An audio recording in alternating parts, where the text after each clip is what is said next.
Good morning, guys. It's a beautiful day here in Seward, Alaska, and we're gonna get some chores done that are easier done on a nice sunny day. The lawn is looking a bit shaggy, but before I do so, I want to get some of this dew off of the grass. So that one's gonna wait till the afternoon. We're also going to do a little maintenance on the motorhome, and Rebecca's gonna be making a video on how to change the oil and transmission fluid in a motorhome. Yeah, just a few little odds and ends. It's gonna be more of a day in the life type of vlog. So I hope you enjoy it.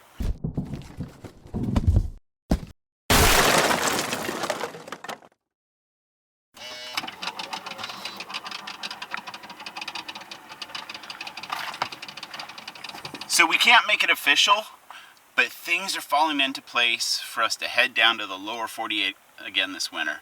And it's gonna be a great trip.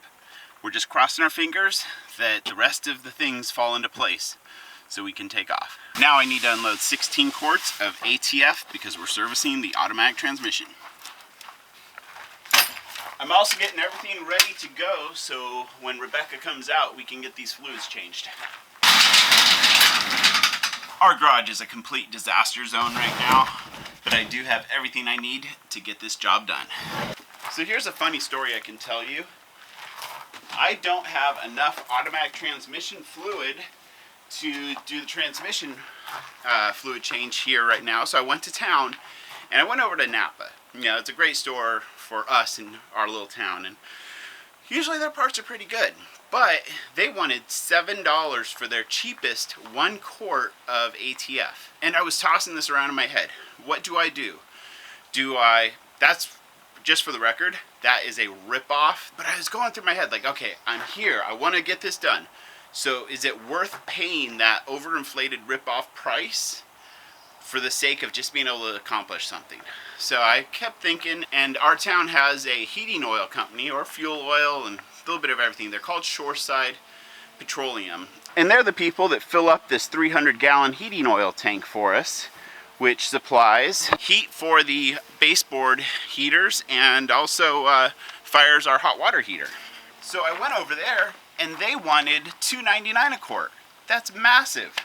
So needless to say, I bought 16 quarts. I probably won't need all 16 quarts, but I decided it was not worth having to go back out again, and eventually it will get used. This is an oil drain pan that I've had for a long time. And I bought this one at a Walmart in Washington State while we were on the road last year. The reason why I bought it was because I called RV service centers in the Spokane area and they wanted like 180, okay, I may be off on that number, but it was in that price range, 180 bucks to do an oil and filter change on our motorhome. In my heart, I couldn't pay that. I thought it would be a lot cheaper, but while we were on the road, we figured out a way of, hey, there's a beep. We figured out a way to get the oil change for like $20 in labor by going up to the Walmarts. Just call ahead to make sure they have room for a big old RV. Another annoying little thing that I need to fix on this motorhome are the springs that hold this hood up. So right now, bungee cords do the job. You ready to change the oil? Good. Okay guys, that was a lot of fun. Be sure to watch for that video. It's going to be probably one of the next ones that you see us release. So the engine oil and transmission fluid have been changed. We're all set for our next trip. Well guys, this is super frustrating. I misplaced the remote to the F-150 here.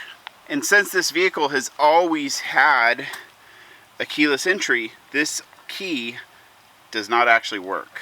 The ironic thing is that I just ordered like 2 days ago a new remote for this vehicle. Actually 2 new remotes off eBay. And I had the remote, I got the numbers off the back of the remote. I was at my little spot on the couch where I work at, and I could have swore I set the remote on the little tray that we set all our keys on.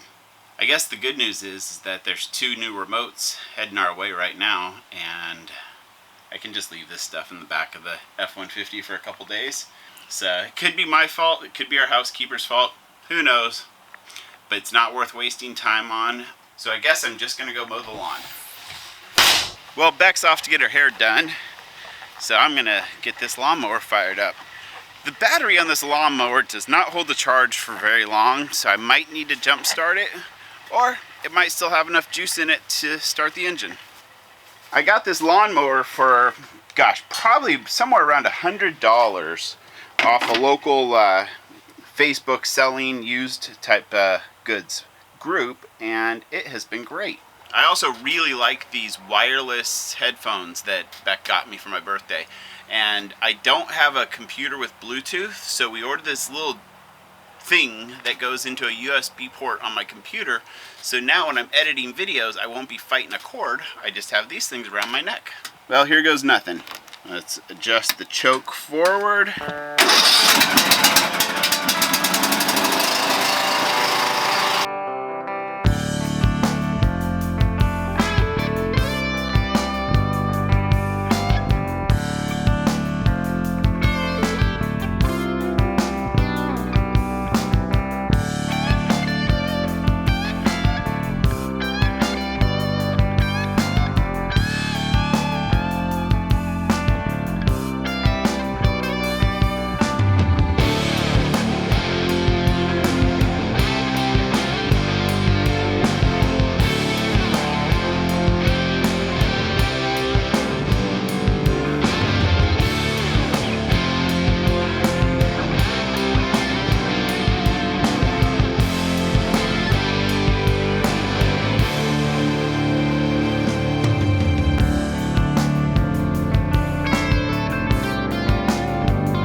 Well, that was pretty easy.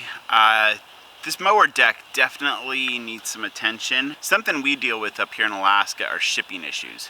So you'll go to order online and you'll find the perfect part you need right on Amazon, and then you go to complete your order, will not ship to this address. And that goes if we put our physical address in or our P.O. box. So the frustrating part with this mower deck is I don't even want to know how much the John Deere dealer in Anchorage wants to charge for the complete set. But I know on Amazon, I can get it for like $122 and rebuild the whole mower deck. And I've tried ordering the part twice, and this company lets the order go through, but then they cancel my order without even notifying me. It's been really frustrating. But that is something we deal with on a very regular basis living up here in Alaska. And if you're wondering what this building to my right is, this is our old chicken coop.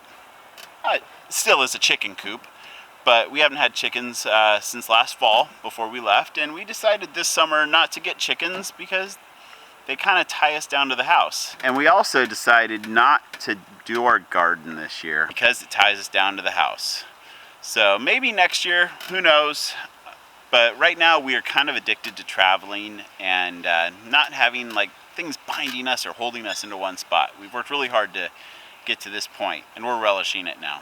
So the battery's about to go dead on this camera, and I gotta kind of clean up the rest of the yard here. Well, now that we've changed the transmission fluid and oil, it needs to be logged into our nifty composition pad known as our logbook. I like to keep track of our records in this book. It's just been a great resource, and I strongly encourage you to do that. So when we start a trip, I'll log the miles out, and then when we return, I don't always log them back in, but I always do the miles when we leave, so I just do the math off of that. But I highly recommend for a motorhome or boat or anything, plane, just keep a logbook. It really goes a long way. The last thing I want to do today is install our new custom license plates.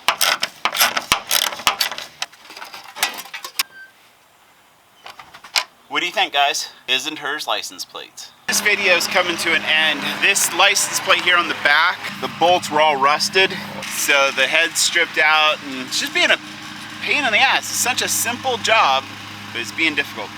So I'm gonna take that as a sign as it's time to end this video. I'll run to the hardware store and pick up a couple screws.